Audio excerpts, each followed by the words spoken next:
Welcome to Future Hindsight, a podcast that takes big ideas about civic life and democracy and turns them into action items for you and me.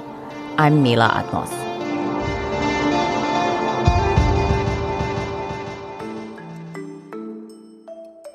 It's 2024, and the future of America is in your hands. Democracy is not a spectator sport, so we are here to bring you an independent perspective about the election this year and empower you to change the status quo. In our current moment, we're awash in conversations about what's constitutional and what's not, whether the Constitution will permit this or that, and with originalists muddying the waters on what the founders had in mind. Who really knows? Well, our guest today is someone who took a deep dive into the personal histories, education, and the reading lists of America's founding fathers, and he can help us better understand their intentions. Jeffrey Rosen is the author of The Pursuit of Happiness, How Classical Writers on Virtue Inspired the Lives of the Founders and Defined America, which examines what the pursuit of happiness meant to our nation's founders and how that famous phrase defined their lives and became the foundation of our democracy. Jeffrey Rosen is also the president and CEO of the National Constitution Center, a nonpartisan nonprofit chartered by Congress to increase awareness and understanding of the Constitution among the American people. Welcome, Jeffrey. Thanks so much for joining us. Thank you. Great to be with you. So to ground our conversation today, let's start with the basics. Because, as I mentioned in the intro, people are busy talking about what's constitutional and what's not. But actually, what is the Constitution? The Constitution is a framework for productive conversation. The word constitution comes from the Latin constituere, which means come together or stand together. And a constitution is a platform so that people can listen to one another and deliberate productively. Justice Holmes said that the Constitution is made for people of fundamentally differing points of view, and that's why the American Constitution has been so remarkably successful. Well, let's talk about how the Constitution came to be in terms of the ideals that the founders wanted to bake in to this new nation. You start your book with a quest to understand why the pursuit of happiness, this phrase, is in the Constitution and what it meant to the founders. They were heavily influenced by classical moral philosophers, the Stoics, and Enlightenment thinkers, and their concept was that happiness is about the pursuit of being good as opposed to feeling good, which is the way we understand happiness today. Tell us more. Absolutely. Yes, the phrase the pursuit of happiness appears, of course, in the Declaration of Independence. And I set out during the COVID quarantine to read the books on Jefferson's reading list that he said most influenced his understanding of the pursuit of happiness. And what I learned came as a revelation. As you said, for the founders, happiness meant being good, not feeling good. The pursuit of virtue, not the pursuit of pleasure. And by virtue, they meant something in particular. It came from classical moral philosophy, and they meant self-reliance, self-improvement, character improvement, being your best self, we would say today, so that you can serve others. And this idea of happiness as a form of self-mastery, really a daily quest for self-mastery that requires forming the habits of industry and deep reading and thinking that are necessary to really use our talents to their best, all came from thinkers like Pythagoras, Aristotle, Seneca, Cicero, Epictetus, all of these great figures who talked about the importance of using our powers of reason to moderate our unproductive passions or emotions so we could achieve the tranquility of soul, as Adam Smith put it, channeling Cicero, that are necessary for happiness. What's so remarkable about this reading project was this understanding of happiness prevailed for much of history, not only in the East and in the West, but it just dropped out of our popular culture sometime around the 1950s, and it's unfamiliar today. Mm-hmm. I kind of want to do a shout out here to a woman I recently met who was an ethics teacher in a Catholic school in Canada, where apparently ethics continues to be a class that is required for all students, and that their premise is that if you live an ethical life, then you will live a happier life. So it exists in some parts, but not in general in public schools. I agree with you there. But help us connect the dots here. You argue, and I'm going to quote you here, that, quote, the founders believe that harmony that results from a well-tempered constitution mirrors the harmony of a well-tempered mind, end quote. So how did the founders think about designing a democracy that derives power from the people to achieve public happiness? It's a great question, and some of the answer is in the Federalist Papers, which, read through this new lens of classical psychology, appears as a manual for public happiness. Madison and Jefferson use the phrase public happiness many times. They say that that's the purpose or end of government. They're quoting the natural law theorist Jean-Jacques Burlamaqui. And the way to achieve it is to mirror in the constitution of the state the same balance of faculties or powers that we strive to achieve in the mind. And Madison learned all this at Princeton under President Witherspoon. For the mind, Plato talked about three faculties or powers: reason in the head, passion in the heart, and desire in the stomach. And the goal of the mind is to balance those faculties so reason puts the more passionate or appetitive souls in balance. Madison and Hamilton, in writing the Constitution, talked about creating the same balance in the separation of powers. So the executive and Senate and House would balance each other the same ways that the prudent and desirous and appetitive parts of the soul balanced each other. Crucially, you wouldn't give all the power to one branch. The power belongs to the people, but we parcel it out to various branches so that no one can speak in our name and that you can't make fast or impulsive decisions. The point of a constitution is to check our initial impulses in the same way that the individual has an obligation to check our anger and jealousy and fear, so that in the case of the Constitution, we achieve the cool deliberation that's necessary to promote the public interest rather than faction. And in Federalist 10, Madison famously defined a faction as any group, a majority or a minority, animated by passion rather than reason, devoted to self-interest rather than the public good. And the point of the Constitution is to temper that passion so that the public good prevails. Tell us a little bit more about Madison, because he had some very specific views about how a republic should be constituted, how many people there should be, if they're far away or not. And when I was reading that part, I was like, wow, nobody talks about this. But I'd love for you to explain how Madison conceived of how republics should function in the United States.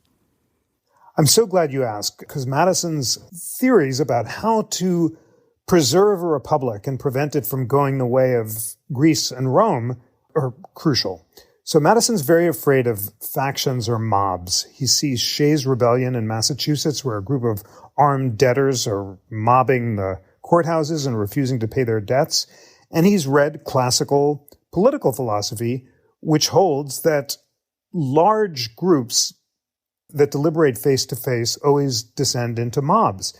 Madison says in Federalist 55, in all large assemblies of any character composed, passion never fails to wrest the scepter from reason. Even if every Athenian had been Socrates, Athens would still have been a mob. Classical political philosophy said you needed, if you had a republic, to have it be small because people had to know each other in order to deliberate face to face. Madison says that's wrong. In fact, using the new theory of representation, you could have a large republic where representatives are able to deliberate on behalf of the people. And Madison also said the large size of the republic could be a benefit rather than a drawback. Because in a large republic, it would be hard for mobs to organize. And by the time they found each other, they might get tired and go home. As a result, said Madison, extend the sphere and you can take in more interest. You'll make it more difficult for particular factions to organize and mobilize, and that plus representation will turn classical political philosophy on its head and ensure that in America, liberty will prevail. Yeah. Well, I thought it was interesting that he was specifically against direct democracy. And, we are in the current moment continuously asking whether we shouldn't have a presidential election by direct democracy, by popular vote, as opposed to through the Electoral College and these mechanisms that seem imperfect, but I understand at the time how they thought about it, which was really illuminating.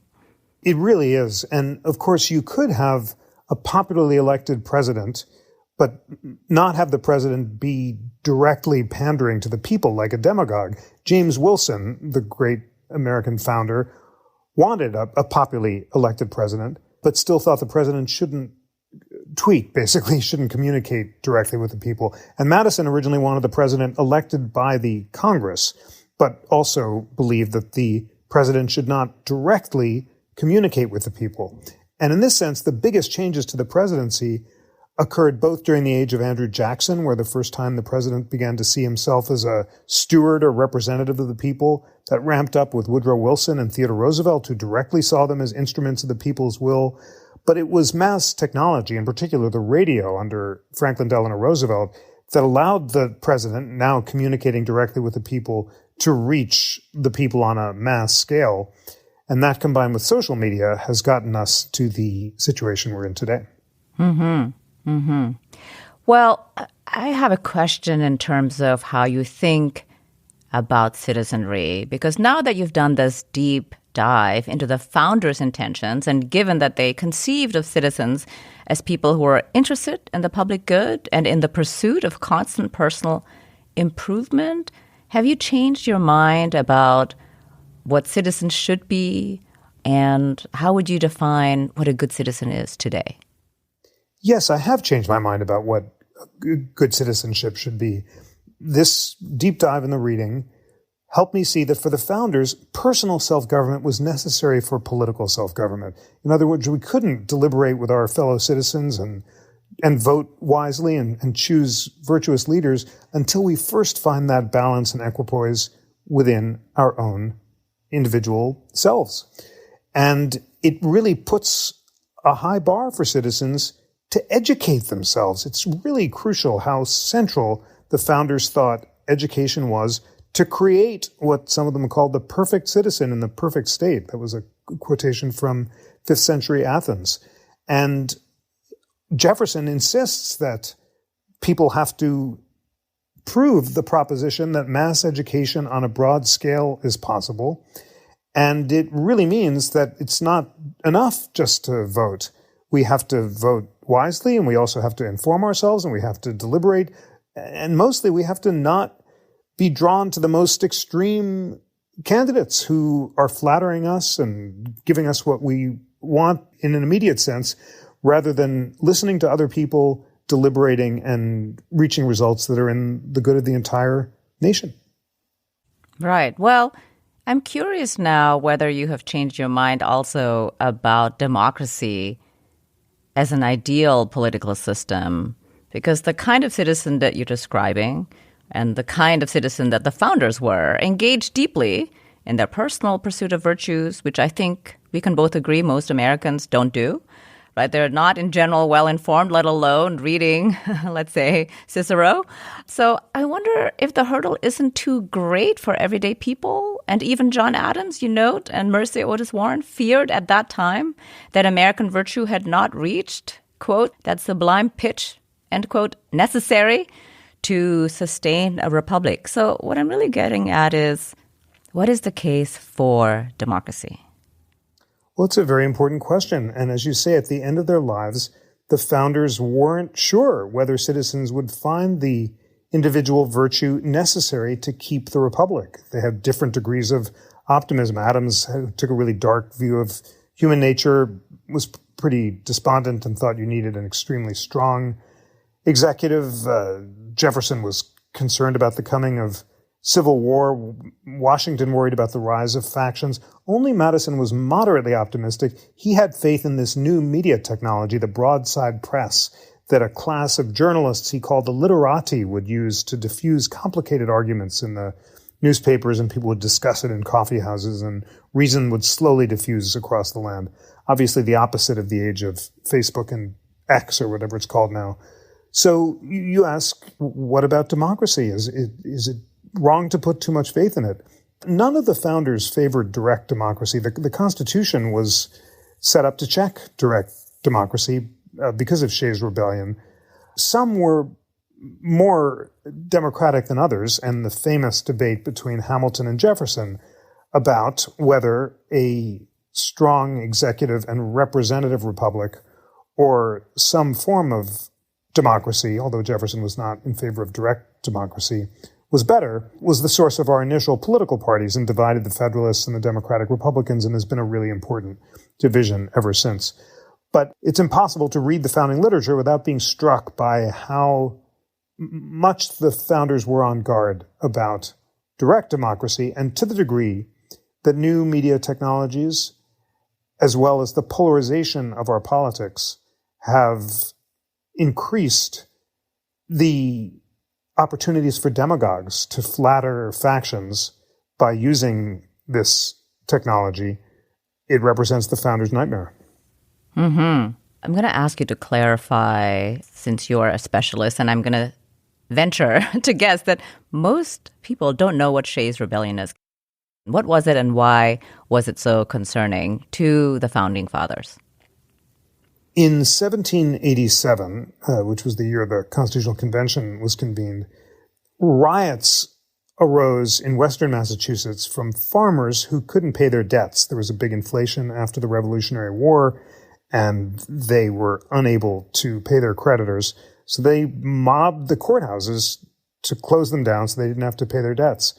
And this was so alarming, both to Federalists and Anti-Federalists, that it was a major reason for calling a constitutional convention. The framers wanted to create a government strong enough to put down insurrections like Shays' Rebellion, but also constrained enough to protect liberty. And lots of folks at the Constitutional Convention warned of Shays' Rebellion, and that idea of mobs storming government buildings and trying to shut them down represented a central concern of the founders. Well, I want to definitely get to that, but before we do that, as an expert on the Constitution, what do you make of originalism? The belief that a text, and in this case, of course, the Constitution, should be interpreted in a way that is consistent with the way it was understood at the time it was written. And I'm not sure that the people who argue for originalism today have the kind of depth of understanding that you have now that you've written this book. Are they off the mark in the way that you see it talked about in the popular media and the newspapers? And if so, how? Well, this is the biggest debate in constitutional interpretation. It's the center of what I teach in my constitutional law classes, and also what we teach at the National Constitution Center, where we try to empower citizens of all ages, starting in middle school, to learn about the methodologies of constitutional interpretation so that they can use them consistently and make up their own mind. And those methodologies include, as you suggested, textualism, originalism, a focus on precedent, a focus on natural law, and a focus on principles of democracy. To some degree, all justices and all judges think that text and original understanding are relevant. Justice Elena Kagan said not long ago, we're all originalists now, in the sense that everyone agrees that it's important to begin with the constitutional text and to ask what its original public meaning was at the time of ratification. But whether you stop there, how you apply the Constitution to situations the framers couldn't have anticipated, how broadly or strictly the text should be interpreted, when you just ask what did the text mean in its original context, and when you look at broader historical understandings, all these represent the central questions that divide judges and citizens. And even if you are an originalist, or you think that it's very important that the text be interpreted in its original context, on the Supreme Court today, the liberal justices accuse the conservatives of being inconsistent originalists, of switching among text, history, and original public meaning opportunistically in order to reach preferred results. So that's why it's so important to learn the methodologies and to deeply study constitutional text and history so that you can read the decisions yourself. And we're all real cheerleaders at the Constitution Center to encourage citizens to read the majority opinions and also read the dissents. You don't have to be a constitutional lawyer to do it.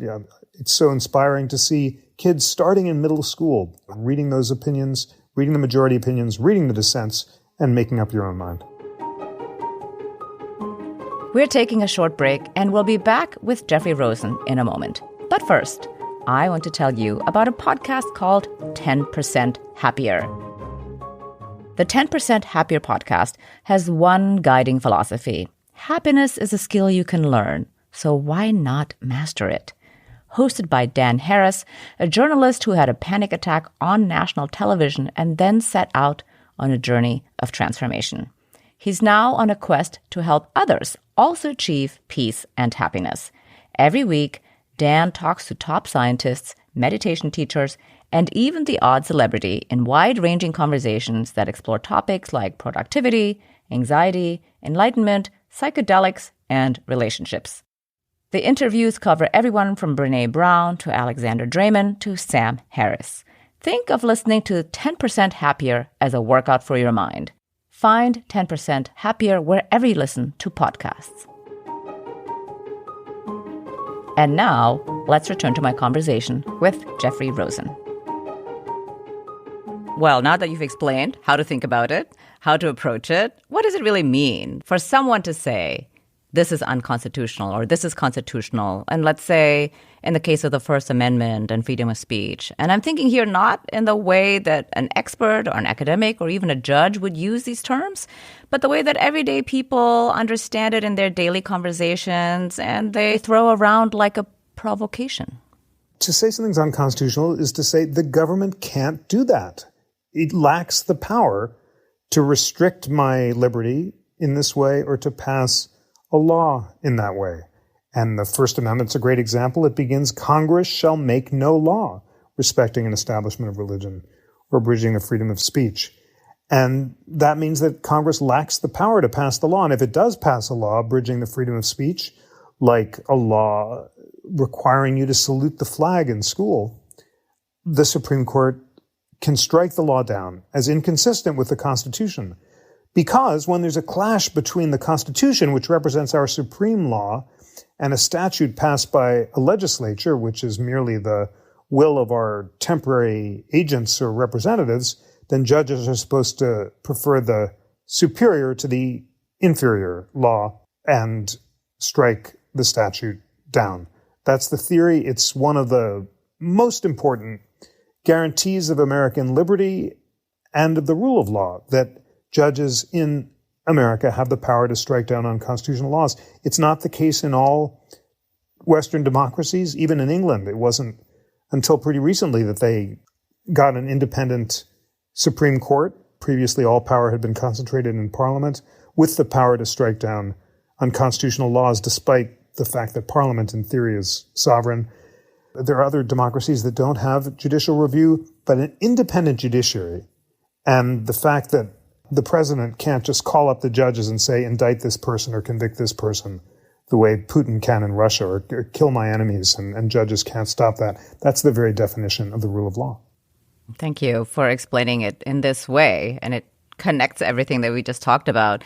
So we started this question about freedom of speech, and the first thought I had when you talked about that is, how do book bans fit in when it comes to freedom of speech?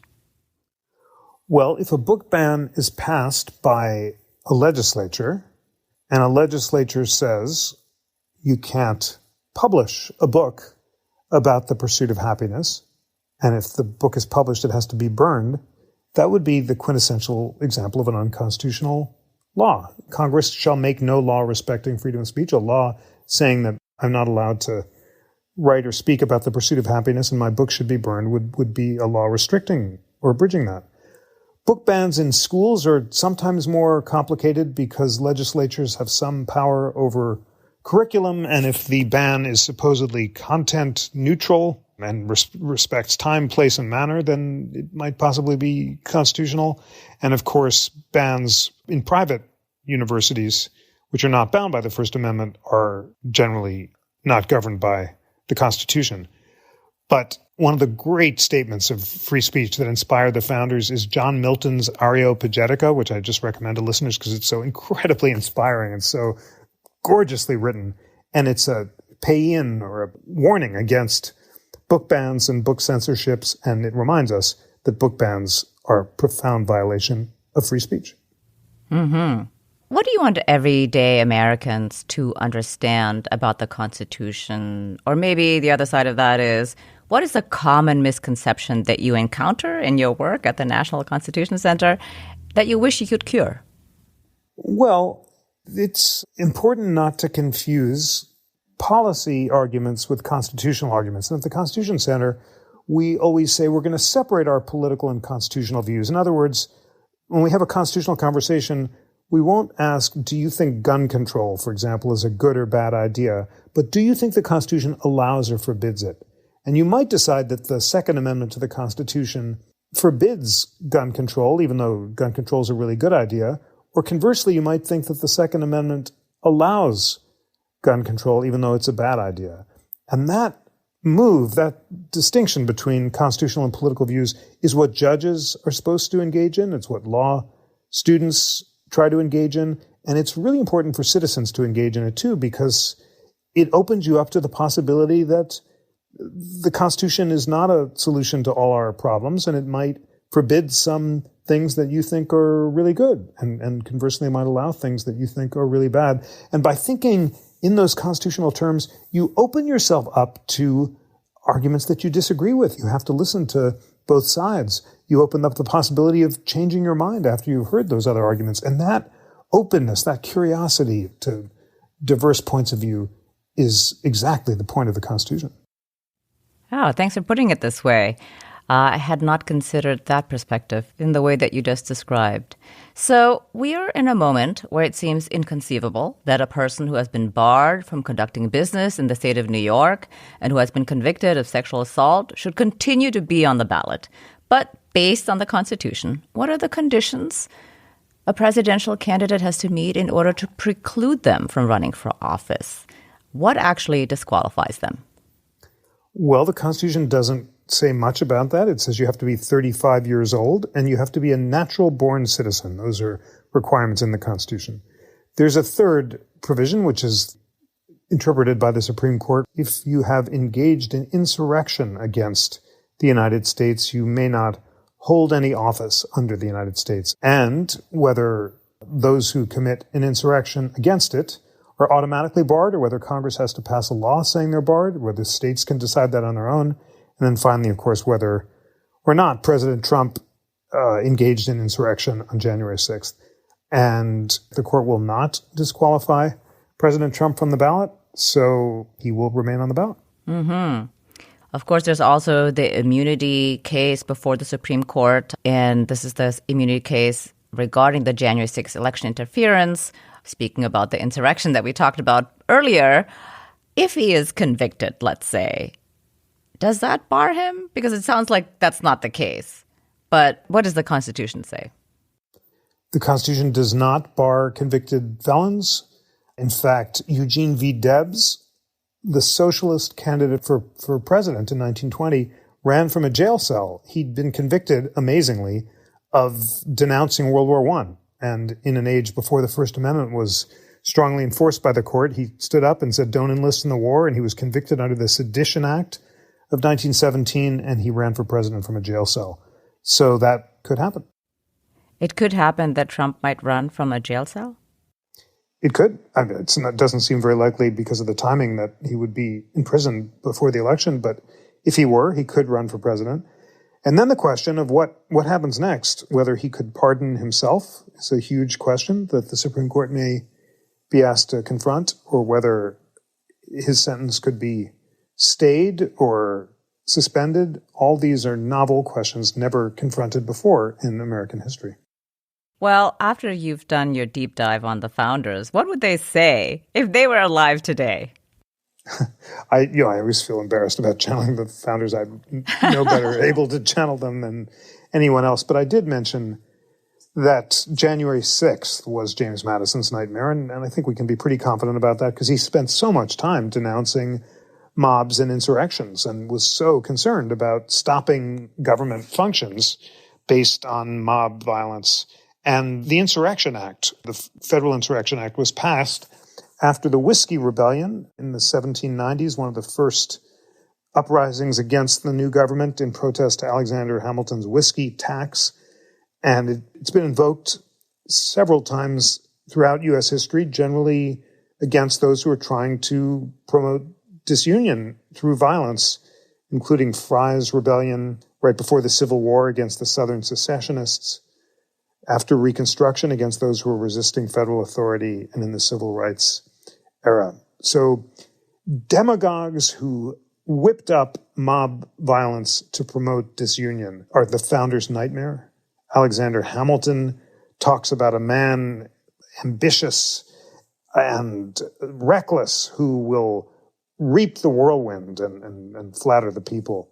And even Jefferson, who was much more favorable to direct democracy, worries about a minority demagogue. And there's an amazing letter from Jefferson where he says that he's most concerned, he tells James Madison when he gets a copy of the Constitution, that in the future, a demagogue will lose an election by a few votes, cry foul, enlist the states who voted for him on his behalf, and refuse to leave office. It's just an amazing prediction.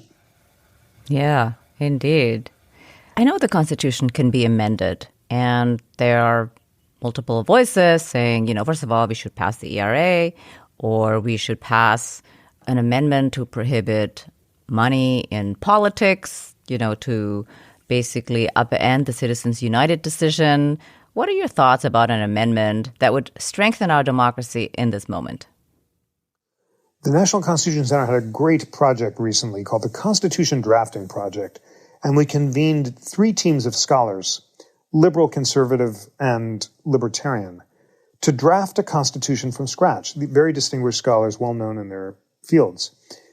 It blew our minds that after just a week of deliberation in a state of nature or a state of Zoom, they agreed on 5 amendments to the Constitution.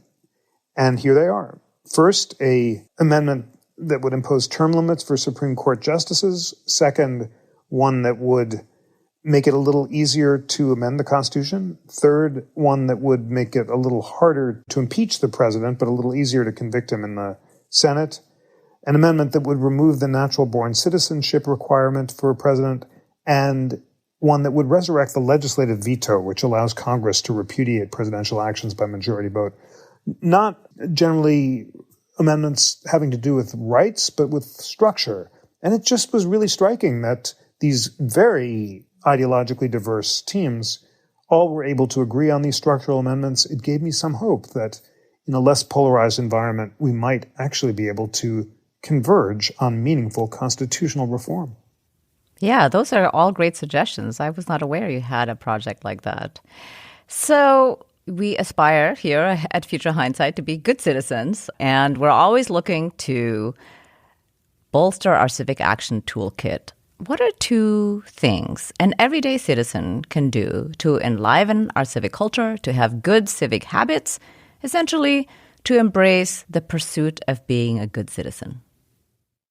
Well, the first thing to do is to learn about the Constitution. And a great place to start that learning is constitutioncenter.org, the interactive Constitution. It's this amazing free resource.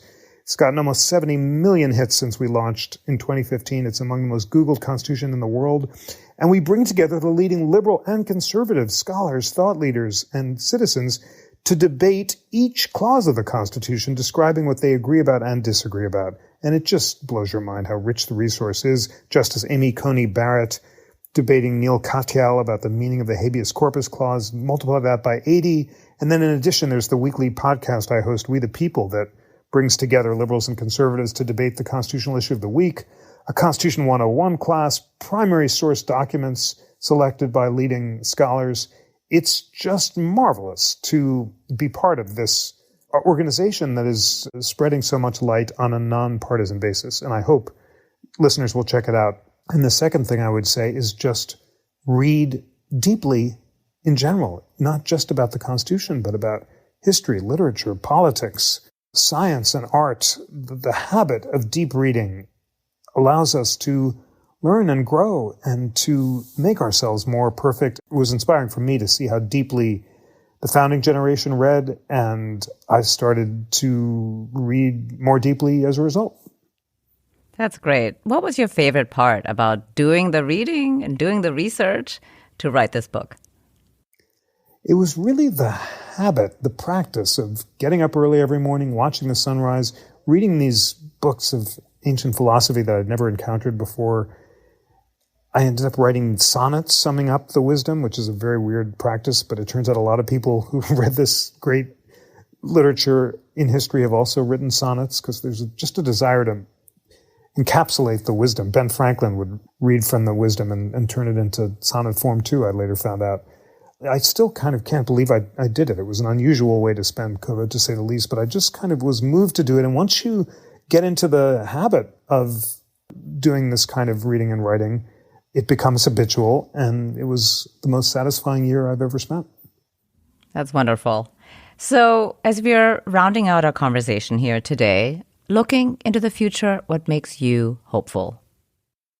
Citizens make me hopeful. The people who participate at the National Constitution Center, in our podcast, in our classes for middle school, high school, the amazing teachers, these inspiring teachers who are inspiring the next generation to learn.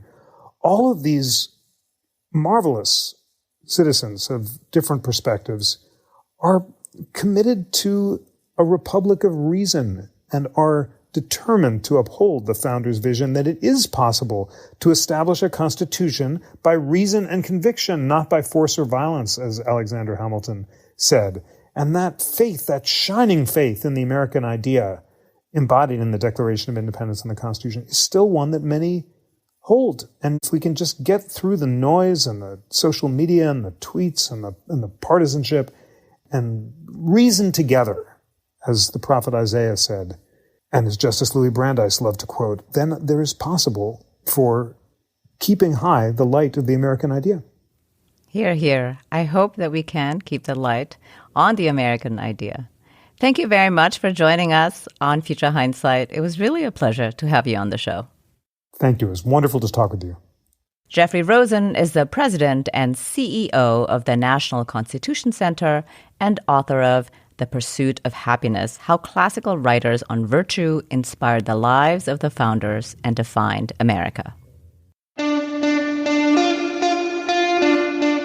Next week on Future Hindsight, we're joined by Danielle Allen, the James Bryant Conant University Professor at Harvard University and the author of Justice by Means of Democracy, a bold and urgent articulation of a new political philosophy, power-sharing liberalism.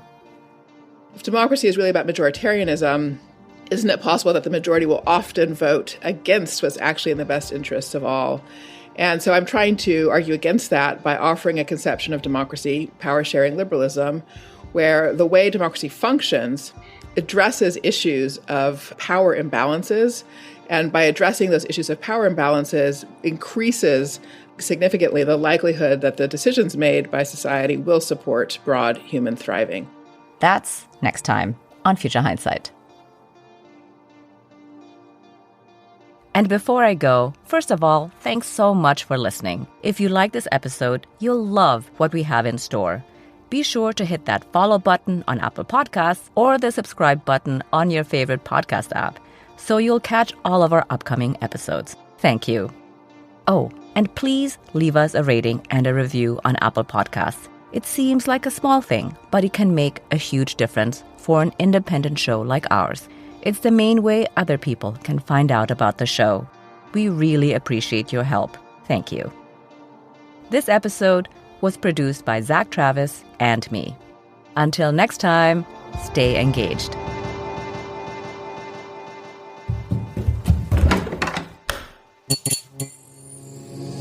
This podcast is part of the Democracy Group,